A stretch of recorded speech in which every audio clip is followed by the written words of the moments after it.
सो hi everyone, मेरा नाम है नमित कपूर और मैं आप सबका स्वागत करता हूँ वन स्टॉप एमसीए की एक शानदार और एक कमाल वीडियो में। तो दोस्तों, आज की जो वीडियो है वो है NIMCET 70 day strategy video number 2, या हम बोले तो ये है हमारा निमसेट 70 डे प्रिपरेशन स्ट्रेटेजी का डे नंबर 2। अगर अभी तक आप सब लोगों ने डे 1 को नहीं देखा है तो जल्दी से जाइए, चैनल के ऊपर ही भैया डे 1 की वीडियो आ चुकी है। कल शाम को 6:30 बजे वो लाइव हुई थी। जल्दी से जाके डे 1 को देखिए और उसके बाद डे 2 की वीडियो पे आइएगा। बाकी यार, जिन लोगों ने डे 1 की वीडियो देखी थी उनके कमेंट्स और लाइक्स बहुत सारे थे और बहुत अच्छे थे। सबने बोला भैया हमें बहुत मोटिवेटेड फील हो रहा है, आप ऐसी वीडियोस और लाते रहिए। तो भैया आज है ये वीडियो का नंबर डे 2। इसके अंदर हम लोग बेसिकली फोकस कर रहे होंगे कि भैया टाइम मैनेजमेंट निमसेट के लिए अब जो बचे हुए 70 दिन है इसमें हमारे को कैसे रखनी है। और दूसरी, जैसे कल हमने डिटेल एनालिसिस करा था मैथ्स के पेपर के ऊपर, मैथ्स के टॉपिक के ऊपर, वैसे ही आज हम डिटेल एनालिसिस कर रहे होंगे लॉजिकल रीजनिंग के ऊपर। तो चलिए शुरू करते हैं। डे 2 की शुरुआत जो है वो हम कर रहे हैं अपना टारगेट सेट करके। हमारा टारगेट क्या है कि भैया 70 दिनों में हमारे को एनआईटी क्रैक करनी है। तो सबसे पहले यार, आप जहां पे भी पढ़ते हैं, जैसे ये मेरा स्टडी टेबल था, आप जहां पर भी पढ़ते हैं वहां पे आपको क्या करना है, एनआईटी लिख के बड़ा बड़ा अपने टेबल के सामने लगाना है। मैं आपको बैक कैमरा ऑन करके दिखाता हूँ। तो यार इस तरह से आपका एनआईटी आपके सामने, आपका गोल जो है वो क्लियर होना चाहिए। जहाँ पे भी आपके स्टडी टेबल है, सॉरी मेरी थोड़ी अभी मैसी हो रही है, तो सामने आपका गोल जो है वो बिल्कुल क्लियर होना चाहिए। मैंने आसपास कुछ फॉर्मूलाज लिख लिए थे यार, जो मैं भूल जाता था। तो वो बेसिकली होता था कि यार ये फॉर्मूलाज लिखते तो सामने बार बार दिखते थे तो रिवाइज हो जाते थे। यार फिर होनी चाहिए भैया हमारी रेडी टू रेफरेंस चीज़ें बिल्कुल हमारे साथ में। जैसे कि यार आप यहाँ देख सकते हो यार, ये हैं कुछ इंटीग्रेशन के इंपॉर्टेंट फॉर्मूलाज। जो ये 9 फॉर्मूलाज हैं, 14 फॉर्मूलाज होते हैं इंटीग्रेशन के, जिससे अगर आप अच्छे से सीख लो तो आप कोई भी इंटीग्रेशन का क्वेश्चन बहुत इजीली बना सकते हो। तो मैंने यार ये फॉर्मूलाज लिख लिए थे क्योंकि बच्चों के अंदर भी बहुत ज़्यादा रहता है कि यार वो इंटीग्रेशन के फॉर्मूलाज भूल गए। तो मेरे टाइम पे भी होता था यार कि हम भी थे तो बहुत सारे क्वेश्चंस होते थे, फॉर्मूलाज होते थे तो हम भी भूल जाते थे। तो यार इसलिए मैंने ये रेडी टू रेफरेंस रखी हुई थी कि यार जब भी कोई फॉर्मूला भूलो या कोई भी चीज़ देखो तो एकदम से देख लो तो याद रह जाती है वो। फिर यार ये यहाँ पे डेट लिखी हुई है यार, इस दिन हमारा निमसेट का पेपर पोस्टपोन्ड हो गया था ड्यू टू कोरोना वायरस। जब लॉकडाउन लगा था तो ये तब की डेट लिखी हुई है यार, कि अब डेट इसलिए लिखी थी मैंने कि अब और मेहनत करने को टाइम है और मेहनत अच्छे से करनी है।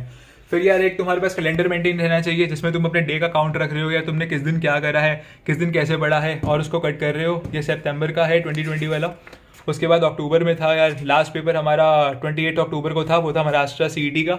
उसके बाद हमारे मतलब इस साल के सारे पेपर्स खत्म हो गए थे। और साथ में भैया नीचे होना चाहिए हमारा सिलेबस बिल्कुल हैंडी और बिल्कुल सामने होना चाहिए। उसमें इंपॉर्टेंट टॉपिक्स जो मेरे को करने हैं, बचे हैं या जो मेरे को करने हैं, वो उसमें मार्क्ड होने चाहिए। तो इस तरह से आपको अपना डे बिल्कुल अच्छे से शेड्यूल करना है, जिसके अंदर भैया आपका सिलेबस आपके पास रेडी रहे। और रोज रात को एक एनालिसिस करके सोना है और एक अपने आप से सेल्फ टॉक करके सोनी है कि यार आज के दिन मैंने पूरे दिन क्या करा है और मैंने उस दिन से क्या क्या निकाला है, क्या क्या नया सीखा है और कल मेरे को क्या क्या नया करना है। अगर आप इतना सा काम करके सो रहे होगे तो यार ये जो 70 डे स्ट्रेटेजी है एनआईटी क्रैक करने की, ये आपकी 100% हेल्प आ रही होगी और आपको एनआईटी क्रैक करने में मदद कर रही होगी। तो चलिए भैया आप डे 2 शुरू करते हैं। इस डे 2 के अंदर हम लोग बात कर रहे होंगे how to manage time in these 70 days. और दूसरा टॉपिक होगा हमारा लॉजिकल रीजनिंग की डिटेल एनालिसिस की, कैसे क्वेश्चन आते हैं, क्या पैटर्न रहता है, कितने क्वेश्चन सॉल्व करने चाहिए और कैसा हमारे को उसके अंदर अप्रोच रखनी चाहिए। तो चलिए आज की ये वीडियो शुरू करते हैं। All the best. Hey guys, तो मैं होप करता हूँ आप सबको मेरी स्क्रीन विजिबल होगी और अपने साथ आप सब लोग एक कॉपी और एक पेन लेके बैठे होंगे। अगर आप अभी तक भी कॉपी और पेन लेके नहीं आए हैं तो इस वीडियो को यहीं पॉज करो, पहले कॉपी पेन लेकर आओ, उसके बाद आगे शुरू करना।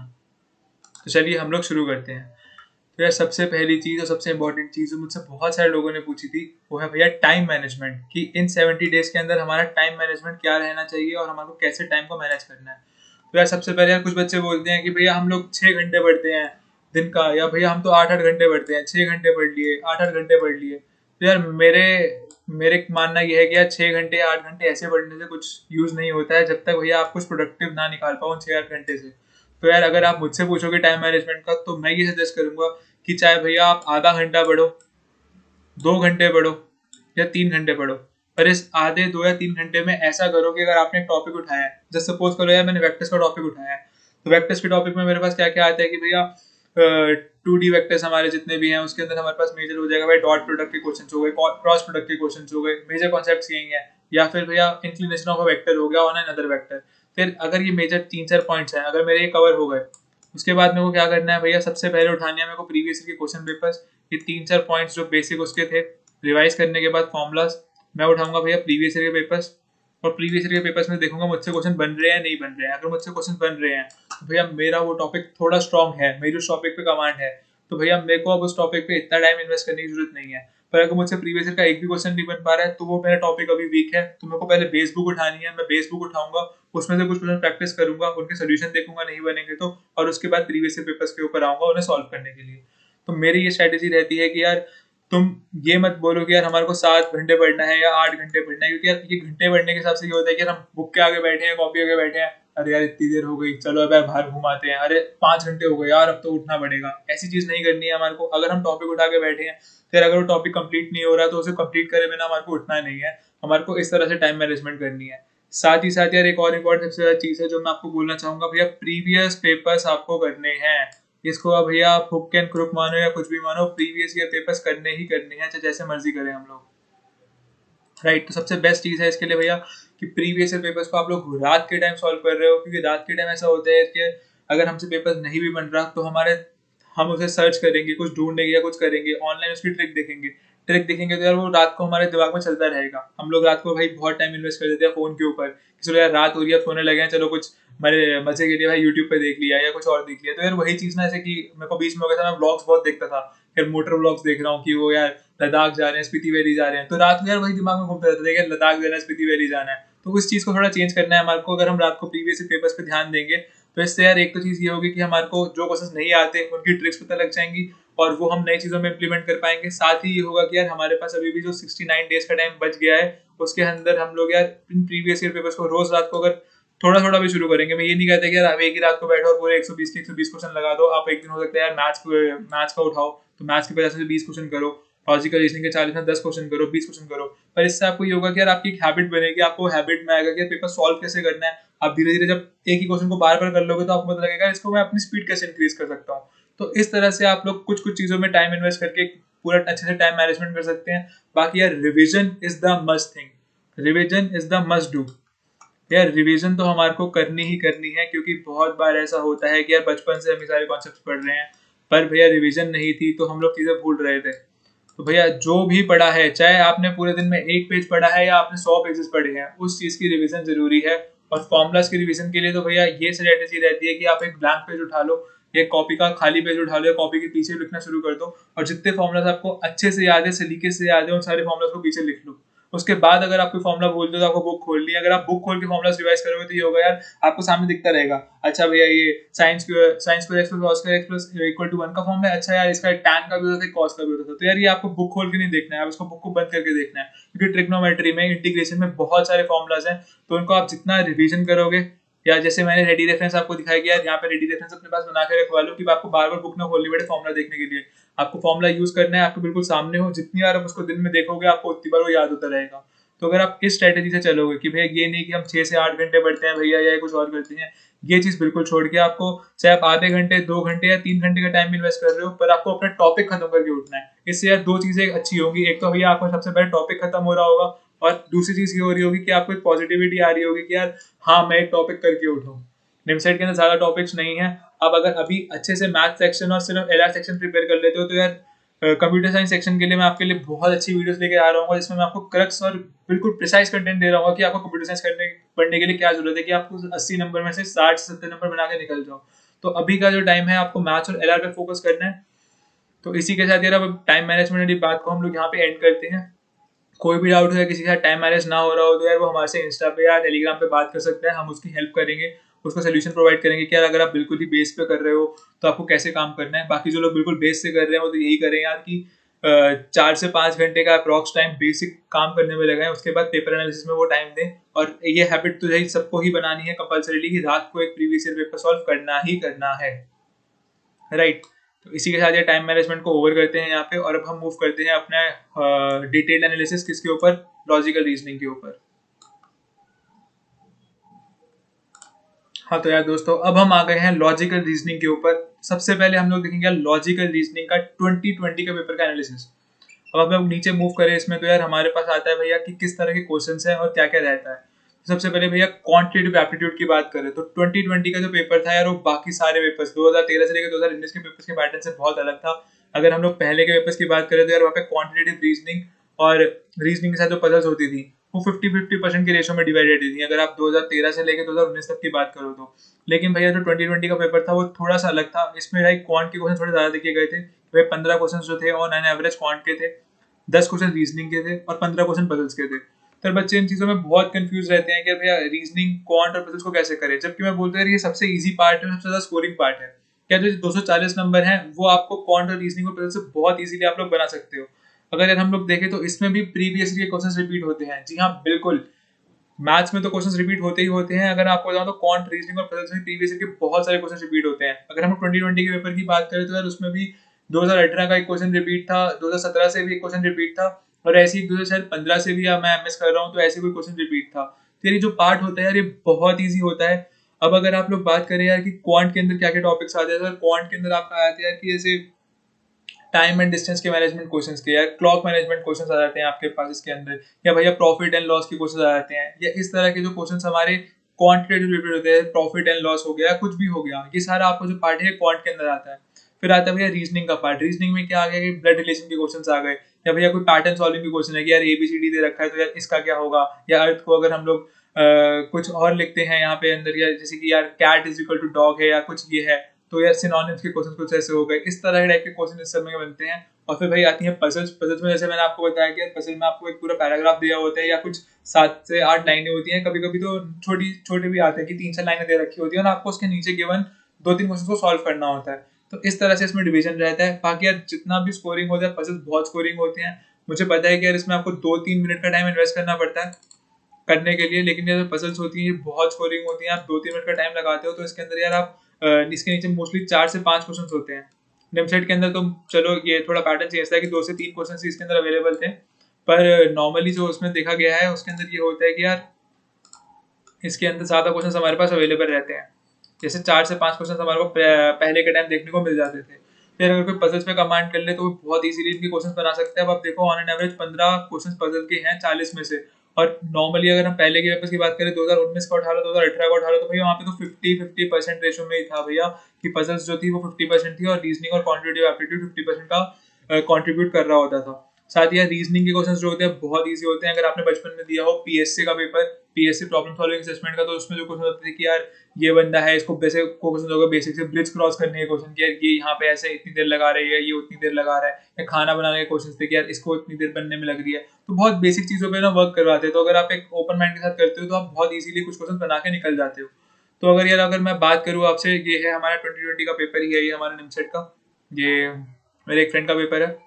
तो अगर मैं इसका आपको रीजनिंग और लॉजिकल रीजनिंग का सेक्शन अच्छे से दिखाऊं तो आप यार देखोगे यार ये जैसे कि अभी 51 क्वेश्चन है, राइट। ये first question, the set of consecutive positivities beginning with 1 is written on the black board, a student came along. ये यार अब देखो तुम्हें देखने से क्या लग रहा है कि ये एवरेज का कुछ क्वेश्चन है, तो इसमें देखो 35/7/17। अब कुछ बच्चे होंगे यार वो देख के लगेगा कि यार ये क्या है 35/17, मिक्स रेशो कुछ दे रखी है, तो मिक्स रेशो दे रखी है, कुछ लोग कंफर्टेबल नहीं होते इन चीज़ों से। तो यार आपको जरूरी नहीं है कि इसी क्वेश्चन को अटेम्प्ट करना है, आप आगे बढ़ो। मैंने क्या अप्रोच आपको बताई है कि यार सबसे पहले इजी क्वेश्चन हमारे को ढूंढने हैं, जितने इजी क्वेश्चन हम लोग कर पाए, क्योंकि यार टफ क्वेश्चन करना मुश्किल नहीं है, बट टफ क्वेश्चन हमारा टाइम कंज्यूम कर लेते हैं। एक तो टाइम जो हमारा टफ क्वेश्चन में जा रहा होता है, उसी के अंदर अगर हम 2-3 इजी क्वेश्चन बना ले तो हमारे को उसका जो गेन मिलता है ना, वो हमारे को रैंक बूस्ट करने में हेल्प करता है। सबसे ज्यादा गेन होता है वो हमारे को ये होता है कि हमने जितने इजी क्वेश्चन बनाए हो। क्योंकि कभी कभी ऐसा होता है यार, आप लोग खुद भी पेपर देते हुए देखते होगे कि पेपर देने के बाद आप देखते हो कि अरे यार ये तो इजी क्वेश्चन था, ये हमारा छूट गया, ये हो जाता तो यार 20 नंबर बन जाते, 30 नंबर और बन जाते। तो यार 20-30 नंबर में भी आपको बता रहा हूँ मैं, रैंक का बहुत फर्क पड़ जाता है। कि भैया मैं जैसे आपको बता रहा हूँ 556 रैंक से और 530 रैंक के बीच में भैया पूरा का पूरा कैलिकट बंद हुआ है। तो आप देखो 20 नंबर के अंदर इतनी सारे 50 रैंक तक का फर्क आ जाता है। तो इसलिए सबसे पहले हम लोग इजी क्वेश्चन में मूव करेंगे। तो इस क्वेश्चन को देखते हैं। अब यार मैं तुम्हारे को बताता ब्रिज वाला क्वेश्चन, यार कि ये क्वेश्चन बहुत सिंपल रहते हैं। अब इसके अंदर क्या कह रहा है भाई क्वेश्चन की, यार ए है, ए को जाने में टाइम लगता है 1 मिनट, बी को लगता है 2 मिनट, सी को लगते हैं 8 मिनट, डी को लगते हैं 11 मिनट। तो मिनिमम कितना टाइम होगा कि यार वो सब लोग पेयर में भी वॉक करें और भैया उनको लालटेन इधर से उधर ले जाने में भी हेल्प हो। भाई क्वेश्चन ये कह रहा है कि यार एक ब्रिज है, इसमें ए बी को अलग अलग टाइम लगते हैं, तो कैसे हम लोग मैनेज करेंगे। तो मान लो यार पहले हमारे पास ए बी सी डी सारे इधर ही हैं, ए बी सी डी, ठीक है। तो रिस्पेक्टिव टाइम क्या क्या है इनके, इसका 1 है, इसका 2 है, इसका 8 है और इसका 11 है, राइट। तो मान लो पहले मैंने ए और बी को भेजा, तो भैया बी का वेट ज़्यादा है तो बी ले लेगा 2 मिनट का टाइम, 2 मिनट टाइम हमारे ऐड हो गए, फिर ए और बी हमारे यहाँ पहुँच जाएंगे, राइट। फिर भैया अब ए को वापस आना होगा क्योंकि सी डी को यहाँ पे लालटेन देनी है, तो भैया यहाँ से ए और बी हट गया था, अब यहाँ पे सिर्फ बी है, ए वहाँ से हटा, ए वापस आया, ए यहाँ पर आया लालटेन लेके, तो भैया उसका 1 मिनट और ऐड हुआ। फिर क्या हुआ भाई, हमारे पास सी डी था। अब यार हमारे को कैसे मैनेज कर सकते हैं इस क्वेश्चन को कि यार 11 और 8 वाले को अगर हम साथ में भेज दें, देखो यार डी को जाना हो तो 11 लाइन लगना ही है, अगर हम इसको ए के साथ भेजेंगे तो इसको 11 मिनट तब भी लगेंगे, और अगर सी को दोबारा ए के साथ भेजेंगे तो 11 + 8 19 मिनट हो जाएंगे। पर हमारे पास कुछ ऑप्शन 19 मिनट से कम भी हैं, तो हमारे को उन ऑप्शन को चेक करते रहना चाहिए कि यार अगर ऑप्शन कम भी हैं तो ऊपर वाले ऑप्शन रिजेक्ट हो सकते हैं, राइट। अगर हम लोग अब बात करें कि सी और डी को हमने साथ में भेजे, तो सी और डी को साथ में जाने में कितने मिनट लग गए भैया, 11 मिनट लग गए। तो अभी तक हमारे पास 2, 1 और 11 हो रखे हैं, और सी और डी भी वहां जा चुके हैं, पर अभी तक यहाँ पे ए बचा हुआ है। अब ए को लेने के लिए भाई सी और डी को भेजेंगे तो टाइम दोबारा एक्सीड करेगा, तो हम लोग भेजेंगे बी को, यहाँ पे सी और डी पहुंच चुके हैं। अब हमने बी को यहाँ पे भेजा, तो बी वापस आने में कितना टाइम लगा रहा होगा भाई, बी वापस आने में यहाँ पे 2 मिनट लगा रहा होगा। फिर जब बी यहाँ पे आ जाएगा तो यहाँ पे ए और बी होंगे, अब ए और बी जब वापस रिवर को क्रॉस करेंगे तो भैया बी को कितना टाइम लग रहा होगा, 2 मिनट और लग रहे होंगे, क्योंकि भैया हमारे को मैक्सिमम वेट लेना है। तो 2 2 2 6 6 1 7 7 और 11 18, तो भैया इसका जो मिनिमम आंसर होगा वो 18 होगा। 18 से कम के अंदर कोई पॉसिबल अप्रोच हो ही नहीं सकती। तो यार कितना लॉजिकल क्वेश्चन था और कितने इजीली हो गया। अब जैसे अब यार इस क्वेश्चन की बात करें 53 की, अब इसको देख के कोई डर सकता है यार कि रेशो का क्वेश्चन है, जैसे मैंने बोला क्वांट का क्वेश्चन आ गया है, भाई जिसको रेशोस पे कमांड होगी वो इसको रेशो लेके फटाफट से कर लेगा, जिसको कमांड नहीं है वो उस टाइम के लिए इसको स्किप कर दे। अब भैया ये क्वेश्चन भैया 54 क्वेश्चन, ये रिपीट है 2018 का क्वेश्चन, same to same ditto same. अब भैया जिसको ये क्वेश्चन याद होगा वो सीधा इसका आंसर 200 मीटर टिक कर रहा होगा, हाँ भैया 200 मीटर यही आंसर है, 200 मीटर इसका आंसर टिक करके निकल रहा होगा, और जिसको ये आंसर याद नहीं होगा यार वो सॉल्व करता रहेगा। तो यार यही देखो मैंने आपको बताया प्रीवियस ईयर सॉल्व करने का फायदा क्या है। ये क्वेश्चन कोई सॉल्व करने लगेगा तो वो कितना टाइम कंज्यूम करके वेस्ट करेगा, और यही किसी को याद होगा सीधा सीधा 6 नंबर बना के वो 1 सेकंड में निकल गया। अब अगले में बात करें तो यार a person age is 2/5 of the age of mother, ये से मैंने आपको बताया बेसिक क्वेश्चन आ गया भाई फिर से कि अभी एक पर्सन है, चलो उसकी मदर की एज मान लो x है, तो भैया पर्सन की क्या हो गई 2/5 ऑफ x। अब वो क्या कह रहे हैं कि भैया 8 साल बाद क्या हो रहा होगा कि 8 साल बाद ये जो बच्चे की एज है वो हाफ हो जाएगी इसकी मदर की एज की, तो इसकी मदर की एज 8 साल बाद क्या हो जाएगी, अभी उनकी एज प्रेजेंट एज x थी, 8 साल बाद क्या हो जाएगी भैया x + 8। और वो क्या कह रहा है क्वेश्चन कि a person age is 2/5 of mother age, की भैया पर्सन की एज 2/5 थी उसकी मदर की एज से 8 साल बाद, इसमें भी 8 साल प्लस कर दिए, इस साइड भी 8 साल प्लस कर दिए, ही विल बी 1/2, मतलब इसका हाफ हो जाएगा बच्चा, इस एज का बच्चा हाफ हो जाएगा। तो अगर हम इसे सॉल्व कर लेंगे तो भैया x आ जाएगा होगा तुम्हारा 40। बहुत सिंपल सी लीनियर इक्वेशन है यार, 6 7 के बच्चे में हम लोग लीनियर इक्वेशन करते हैं कि x 1 है, इधर से मल्टीप्लाई क्रॉस मल्टीप्लाई करके इसका आंसर 40 आ रहा होगा। देखो यार कुछ क्वेश्चन बिल्कुल ऐसे हैं कि तुम टिक करके निकल रहे हो, बहुत ज्यादा इजी हैं, कुछ टफ भी हैं, मान लो टफ है तो वो टफ मैंने बोला है कंपटीशन तुम्हारा सॉल्व करेगा, जो बंदा बैठा होगा कि यार उसको करने, हमारे को मेन करना है भैया इजी क्वेश्चन बना के आगे निकलने हैं। अब जैसे यार ये क्वेश्चन है, mister Kumar drives at an average speed of इतना, और the time taken of the first 60% of the distance is 10 minutes more than the time taken। अब यार ये बहुत सिंपल क्वेश्चन है, इसमें वो भी कर सकते हो यार आप कि यार T1 और T2 ले सकते हो कि टाइम 1 क्या है और टाइम 2 क्या है। अगर भैया मैं बोल दूँ भाई टाइम 2 जो सा लगा होगा वो लगा होगा कुछ 40, मतलब 60% डिस्टेंस है तो 40 × x लगा होगा कुछ अपॉन में 48 जो उसकी स्पीड थी अपॉन 100, परसेंटेज को कन्वर्ट कर लिया मैंने 40% को, राइट। और सिमिलरली भैया T1 को लगा होगा, T1 को कितना लग रहा है T2 + 10 मिनट्स एक्स्ट्रा, तो 10 मिनट्स एक्स्ट्रा के लिए हो जाएगा 10/60, ये 10 है थोड़ा सा यार देख लेना। तो अब भैया जो इस दोनों इक्वेशन को सॉल्व कर देगा यहाँ पे T2 की वैल्यू रख देंगे, T1 टाइम कितना होगा वैसे, T1 हो जाएगा भैया 60 × x अपॉन में भाई उसकी स्पीड 48, और ये 100 इसलिए आ रहा है क्योंकि 60% में था, परसेंट को हमने नॉर्मल में कन्वर्ट करा। अब भैया जो इस फॉर्मूला को सॉल्व कर लेगा उसका आंसर बड़े प्यार से आ जाएगा, सिंपल सा इक्वेशन हो गया। अब यहाँ पे भैया 60x = यहाँ पे T2 की वैल्यू इस वाले फॉर्मूला में पुट करनी है आपको, तो एक ही वेरिएबल हो गया x और x सॉल्व हो जाएगा। बहुत ज़्यादा इजी क्वेश्चन है। अब जैसे यार ये है सिस्टम्स का क्वेश्चन, ये थोड़ा टफ रहता है तो इसको इस करने के लिए छोड़ दो, इसको नहीं अटेम्प्ट करेंगे हम लोग। अगले पे आए, अब देखो मैंने तुम्हें बताया था जैसे ये डिकोडिंग के क्वेश्चन कितने ईजी होते हैं। देखो डी को 5 से रिप्रेजेंट कर रहे हैं, जैसे डज है तो $5 3%, तो डी को किससे रिप्रेजेंट कर दिया भैया 5 से। अब हमारे को, और यहाँ पे साइड को ऐसे रिप्रेजेंट कर दिया इससे। अब हमारे को देखो यार एडिट का निकालना है, एडिट का देखो भाई किससे शुरू है, ई से, ई को किससे डिनोट करा जा रहा है, ई को डिनोट करा 3 से, तो भैया जो ऑप्शन में 3 नहीं है वो तो पहले रिजेक्ट हो गया, मतलब बी तो तुम्हारा हो ही नहीं सकता कभी भी, और डी भी तुम्हारा कभी नहीं हो सकता, राइट। अब बचा तुम्हारे पास ए और सी। अब ए और सी में तुम्हारे को करना है तो देखो तुम लास्ट एलिमेंट देख लो, डॉलर है और हैश है, यहाँ पे हमारे पास टी है, टी को हम लोग क्या लिख रहे हैं, हैश लिख रहे हैं, तो भैया सी ऑप्शन करेक्ट है, ए ऑप्शन तुम्हारा रिजेक्ट हो जाएगा। देखो मतलब हार्डली 10 सेकंड, मेरे को अभी तुम्हारे को बताते हुए भी हार्डली 10 सेकंड लग रहे हैं, तो कितना ईजी है। वैसे यार ये है कि यार रेन 5 सेंटीमीटर गिर रही है, जिसको भैया कन्वर्जन पता होगी हेक्टेयर्स को सेंटीमीटर में कन्वर्ट करने की, वो क्यूबिक मीटर में कन्वर्ट करके आंसर निकालेगा, उसको पता ही नहीं है, उसको क्वेश्चन अटेम्प्ट ही नहीं करना, पढ़ना ही नहीं है अगर नहीं आता तो। ये है हमारा पजल के ऊपर क्वेश्चन। तो मैंने बताया था पजल के क्वेश्चन में क्या होता है कि यार एक यूनिक सी चीज होती है कि उसमें एक दो क्वेश्चन सेम चीज के ऊपर बेस्ड आते हैं, राइट। तो आप एक चीज को सॉल्व करोगे तो आपकी दूसरी चीज ऑटोमेटिकली सॉल्व हो रही होगी।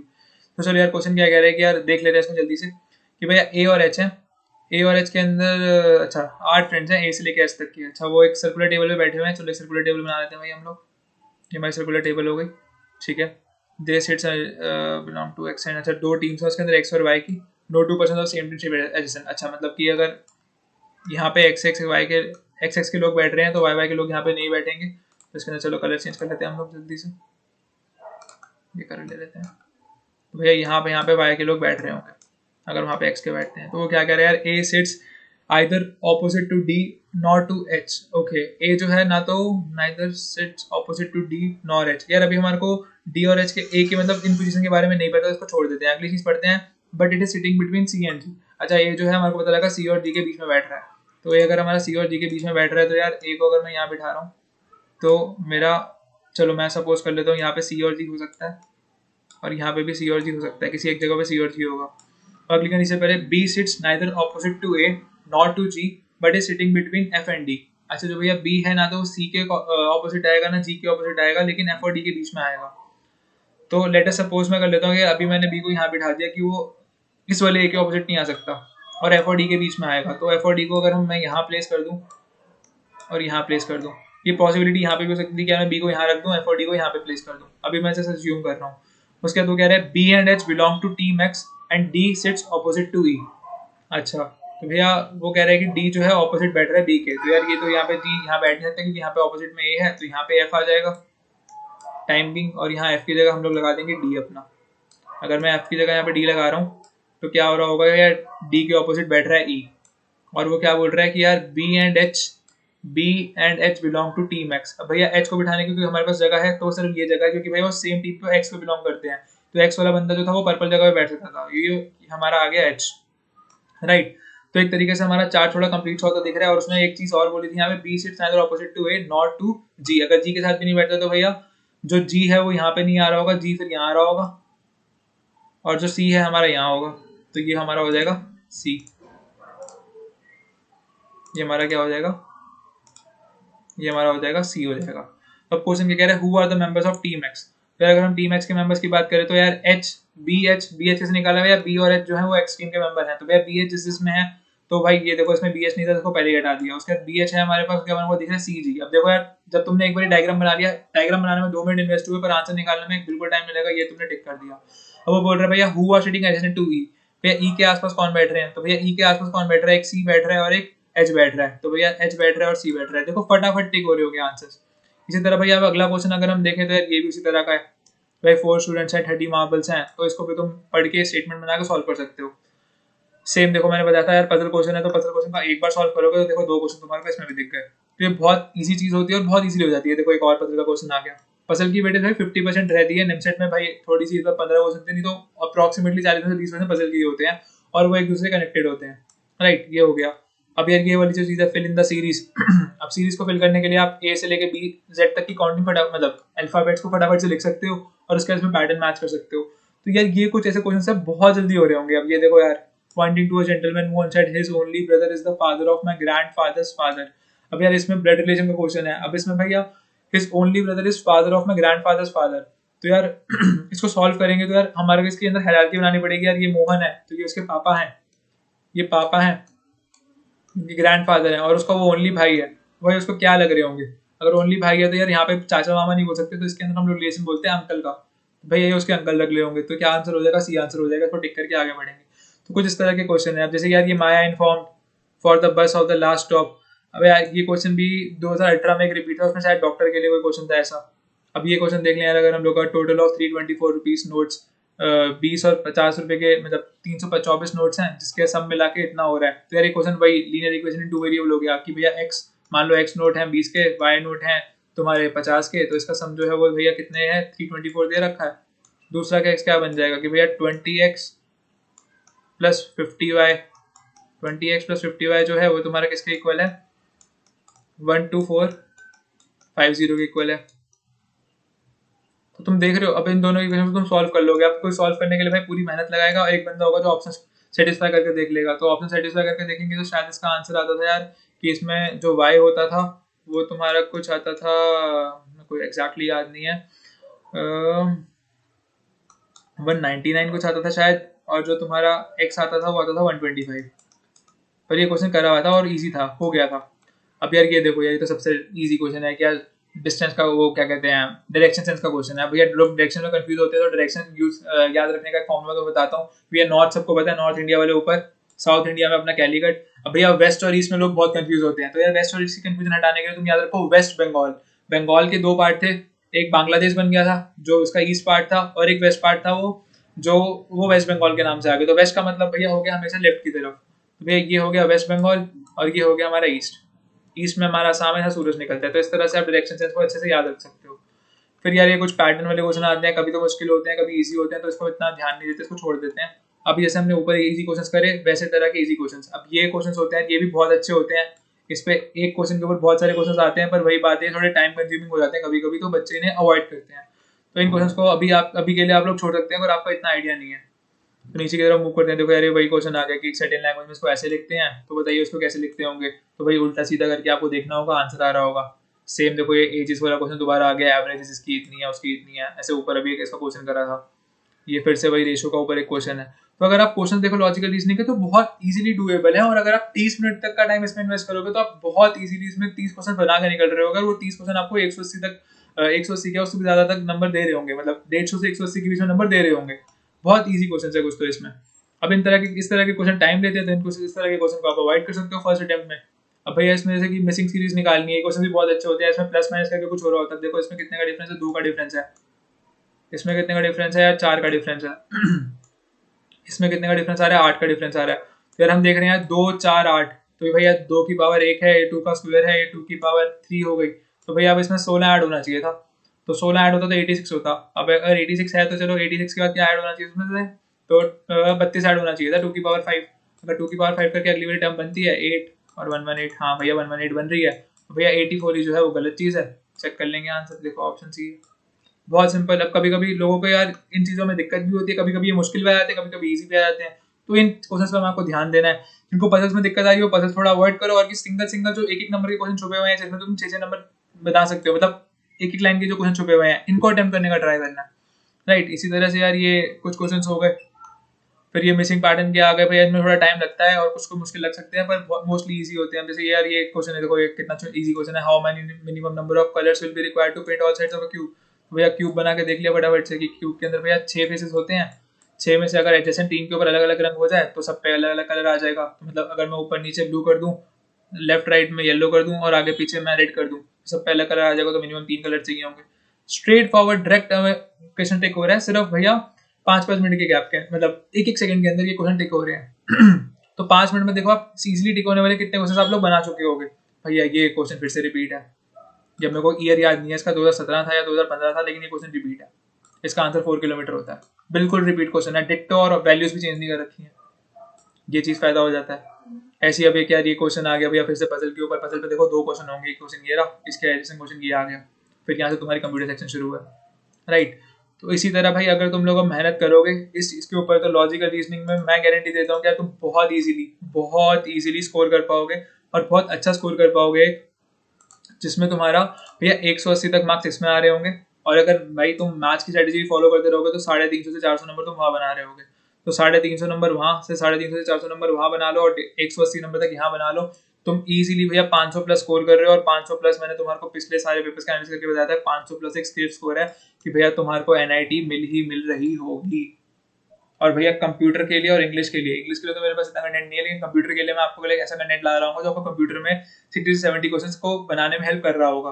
बाकी यार इंग्लिश की बात रही, वो तो बोनस है, जिसको आता है वो एंड में बोनस ले जाएगा, जिसको नहीं आता तो वैसे भी वो 80 मार्क्स की वेटेज रखता है। इतनी इंपॉर्टेंट नहीं है जितनी हमारी ये जो 500 मार्क्स यहाँ से बनाने की वेटेज इंपॉर्टेंट है, राइट। तो यार इन वीडियोस में बहुत सारे एफर्ट्स लग रहे हैं, तो यार सीरियसली इन वीडियोस को लाइक कर दो। अगर अभी तक आपने इस वीडियो को लाइक नहीं करा, जल्दी से लाइक दबा दो, ताकि हम आपके लिए ऐसी और बहुत सारी वीडियोस लेकर आते रहें, ठीक है। तो इसी के साथ आज हम लॉजिकल रीजनिंग को एंड करते हैं। होप कि मैं आप सबके लिए जस्टिफाई कर पाया होऊंगा और आप सबको एक क्लियर पिक्चर दे पाया होऊंगा कि आपको क्वांटिटेटिव एप्टीट्यूड के क्वेश्चंस, रीजनिंग के क्वेश्चन किस तरह से अटेम्प्ट करने हैं। साथ ही साथ भैया हमने ये एक्चुअल पेपर था जो 2020 का देखा और उसमें हम बहुत सारे क्वेश्चंस थे जो बना के नीचे गए हैं, बहुत सारे इजी क्वेश्चन जिनको मैंने कुछ क्वेश्चन ऐसे थे 10 सेकंड में सॉल्व कर लिया यार। तो आप लोग भी थोड़े से कमांड से और थोड़े प्रीवियस ईयर की प्रैक्टिस से, जैसे मैंने बताया यार ये क्वेश्चन प्रीवियस ईयर का, जैसे नीचे क्वेश्चन डिस्कस करा कि भैया प्रीवियस ईयर का था, यहाँ पे हमारे को कुछ क्वेश्चन दिखे प्रीवियस ईयर के थे। तो यार प्रीवियस ईयर के जो क्वेश्चन होते हैं वो आपको बहुत हेल्प कर देते हैं। इसी के साथ हम आज की इस वीडियो को यहाँ पे एंड करते हैं। Thank you so much. So guys, मैं होप करता हूँ कि यार आप सबको वीडियो बहुत अच्छी लगी होगी। तो ये था यार हमारा निमसेट 70 डे प्रिपरेशन स्ट्रेटेजी की वीडियो का डे नंबर 2। इसके अंदर हमने जैसे बात करी यार प्रीवियस ईयर पेपर्स का एनालिसिस बहुत ज़्यादा इंपॉर्टेंट है।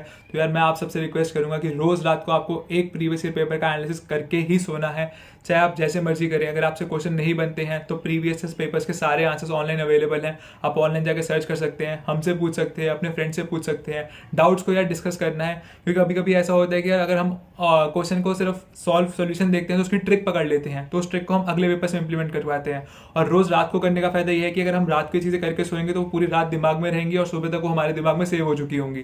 तो चलिए यार इसी के साथ इस वीडियो को एंड करते हैं। साथ ही मेरी आप सबसे एक छोटी सी रिक्वेस्ट और है कि यार हम आप सबके लिए बहुत एफर्ट्स कर रहे हैं, इन वीडियोस को बनाने के लिए बहुत मेहनत लगती है, बहुत सारा एनालिसिस और टाइम इन्वेस्ट करना पड़ता है। तो यार आप भी हमारी मोटिवेशन के लिए वीडियोस को लाइक कर दीजिए और अपने जो भी फ्रेंड्स आपके निमसेट की तैयारी कर रहे हैं, जो कोचिंग वाले नहीं है, जिनको पास कोचिंग का कोई वो नहीं है, तो उन तक ये वीडियो को जरूर पहुंचाइए कि यार वो भी इन वीडियोस का यूज़ कर पाएँ और अपने निमसेट प्रिपरेशन को एक अच्छा सा बूस्ट दे पाएँ और एक बैलेंस वे में स्टडी कर पाएँ।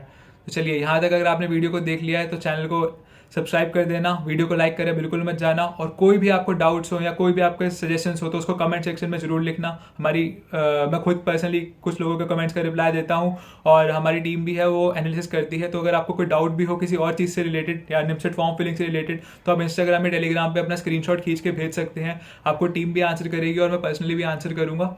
तो चलिए भैया मिलते हैं अब अगली वीडियो में। अगली वीडियो में यार हम लोग बात कर रहे होंगे वेक्टर्स टॉपिक के ऊपर, क्योंकि मेरे को पिछली वीडियो के कमेंट्स में बहुत सारे बच्चों ने बोला था कि भैया वेक्टर्स में बताइए किस तरह के क्वेश्चन आते हैं और क्या अप्रोच होनी चाहिए सॉल्व करने की। और हम देख भी रहे थे कि प्रीवियस ईयर ट्रेंड से भैया हर ईयर में 4 से 5 क्वेश्चन वेक्टर्स के आए हैं। तो चलिए अगली वीडियो में मिलते हैं और उसमें हम लोग बात करेंगे वेक्टर्स के बारे में। ऑल द बेस्ट, पढ़ाई जारी रखिए और स्टे मोटिवेटेड।